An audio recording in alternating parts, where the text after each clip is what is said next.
کیا آپ نے کبھی سوچا ہے کہ رائٹ آف پرائیویٹ ڈیفنس کسے کہتے ہیں؟ اور اگر کوئی شخص اپنے پرائیویٹ ڈیفنس میں دوسرے انسان کو قتل کرے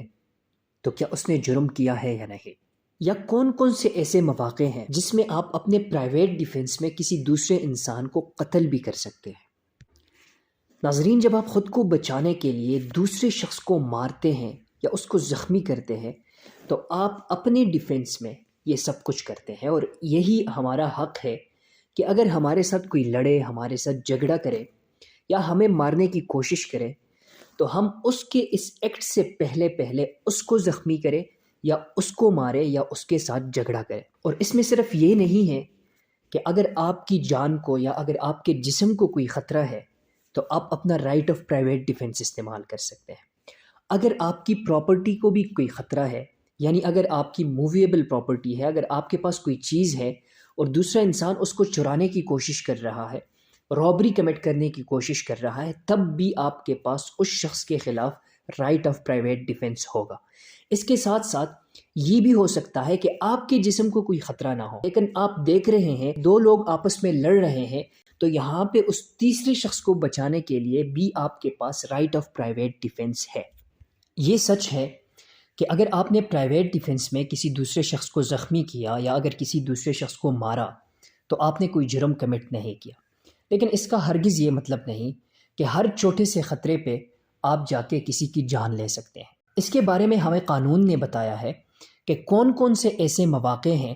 جس میں ہم اپنے پرائیویٹ ڈیفنس میں دوسرے انسان کو قتل کر سکتے ہیں، اور کون کون سے ایسے مواقع ہیں جس میں ہم اپنے پرائیویٹ ڈیفنس میں دوسرے انسان کو قتل تو نہیں کر سکتے لیکن اس کو زخمی کر سکتے ہیں۔ یہی سب کچھ ہم آج کی اس ویڈیو میں سمجھنے کی کوشش کریں گے، لیکن اس سے پہلے میں آپ کو بتاؤں کہ رائٹ آف پرائیویٹ ڈیفنس اس وقت سے سٹارٹ ہو جاتا ہے جب سے آپ کو کوئی خطرہ محسوس ہونے لگے۔ اس کو آپ آسان الفاظ میں اس طرح سمجھ سکتے ہیں کہ آپ راستے پر جا رہے ہو اور آگے سے کوئی شخص آ جائے اور اس کی آپ کے ساتھ کسی بات پہ لڑائی ہو جائے۔ اب آپ دیکھ رہے ہیں کہ وہ شخص پتھر اٹھانے جا رہا ہے اور آپ کو یقین ہے کہ اگر یہ پتھر اٹھائے گا تو یہ آ کے مجھے مارے گا، تو یہاں پہ آپ کو خطرہ محسوس ہوگا اور آپ اپنے پرائیویٹ ڈیفنس میں رائٹ آف پرائیویٹ ڈیفنس استعمال کرتے ہوئے اس شخص کو زخمی کر سکتے ہیں یا اس کے ساتھ لڑ سکتے ہیں۔ جس طرح کی نوعیت اس کے ایکٹ کی ہوگی اسی طرح کا ایکشن آپ اس کے خلاف لے سکیں گے۔ اب آتے ہیں کہ قانون میں وہ کون کون سے مواقع دیے گئے ہیں جس پہ ہمیں یہ اختیار دیا گیا ہے کہ ہم کسی دوسرے انسان کو اپنے پرائیویٹ ڈیفنس میں قتل کر سکتے ہیں۔ سب سے پہلے یہ بتایا گیا ہے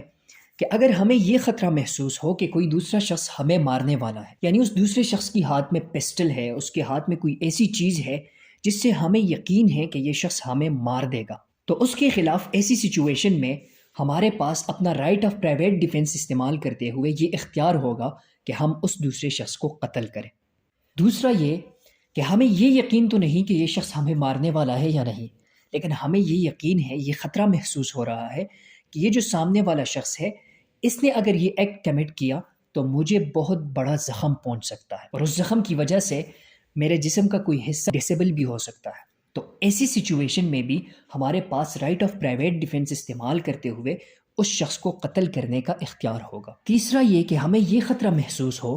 کہ یہ جو سامنے والا شخص ہے یہ میرے ساتھ یا میرے کسی اور کولیگ کے ساتھ ریپ کمٹ کرنے والا ہے، تو ایسی سچویشن میں بھی رائٹ آف پرائیویٹ ڈیفنس کے انڈر ہمارے پاس اس شخص کو مارنے کا اختیار ہوگا۔ اس کے علاوہ اگر ہمیں کڈنیپنگ کا یا ایبڈکشن کا خطرہ ہو، یا اگر ہمیں یہ خطرہ ہو کہ یہ شخص ہمیں کسی ایسی جگہ بند کر دے گا جس میں کسی گورنمنٹ اتھارٹی کے ساتھ کنٹیکٹ نہیں کر پاؤں گا اور مجھے پتہ نہیں کہ کتنے ٹائم کے لیے میں وہاں پہ بند رہوں گا، تو اس طرح کی سچویشن میں بھی ہمارے پاس اختیار ہوتا ہے کہ ہم اس سامنے والے شخص کو قتل کریں۔ مزید قانون میں ہمیں یہ بھی بتایا گیا ہے کہ اگر آپ کی پراپرٹی ہے اور اس پہ کوئی رابری کمٹ کرنے کی کوشش کر رہا ہے تو اس سچویشن میں بھی آپ اس شخص کو مار سکتے ہیں، یا اگر رابری کمٹ کرنے کی کوشش نہیں بھی کر رہا، رات کے ٹائم اگر کوئی شخص آپ کے گھر میں گھس کر آیا ہے اور آپ نے سامنے سے اس کو شوٹ کر دیا تو یہ آپ کا رائٹ آف پرائیویٹ ڈیفنس ہے اور آپ پہ کوئی جرم نہیں لگ سکتا۔ یہ وہ سچویشنز تھی جس میں قانون نے ہمیں اختیار دیا ہے کہ ہم دوسرے کسی شخص کو اپنے پرائیویٹ ڈیفنس میں قتل کر سکتے ہیں۔ ان کے علاوہ جو بھی سچویشن ہوگی اس میں ہمیں قتل کرنے کا اختیار نہیں ہے، اور اس طرح کی سچویشن میں قانون نے ہمیں صرف اتنا اختیار دیا ہے کہ ہم سامنے والے شخص کو اتنا ہی زخمی کریں جتنا کہ ہم خود کو بچانے کے لیے ضروری سمجھیں۔ مثلا آپ کی کسی کے ساتھ لڑائی ہو رہی ہے اور وہ جو آپ کے ساتھ لڑ رہا ہے اس کے پاس کوئی پسٹل، کوئی اسلحہ وغیرہ نہیں ہے، اور آپ جا کے بندوق نکالتے ہیں اور اس کو شوٹ کرتے ہیں، تو یہاں آپ پہ جرم لگ سکتا ہے، کیونکہ یہاں خود کو بچانے کے لیے آپ کے پاس بہت سارے آپشنز تھے۔ بندوق سے خود کو بچانا ضروری نہیں تھا، آپ ہاتھ سے بھی بچا سکتے تھے، آپ لاٹھی سے بھی بچا سکتے تھے، کیونکہ سامنے والے شخص کے پاس کوئی اسلحہ وغیرہ نہیں تھا۔ اس شخص کے پاس بھی کوئی رائٹ آف پرائیویٹ ڈیفنس نہیں ہوتا جو خود کوئی رانگ فل ایکٹ کمٹ کرنے گیا ہے۔ یعنی اگر کوئی شخص دوسرے کے گھر میں چوری کرنے گیا ہے اور وہاں اس کو خطرہ محسوس ہو جائے کہ گھر کا مالک مجھے مار دے گا، تو وہ اپنے پرائیویٹ ڈیفنس میں گھر کے مالک کو نہیں مار سکتا، کیونکہ وہ خود کوئی غلط کام کرنے گیا ہے جس کی وجہ سے اس کے پاس کوئی بھی رائٹ آف پرائیویٹ ڈیفنس نہیں ہو سکتا۔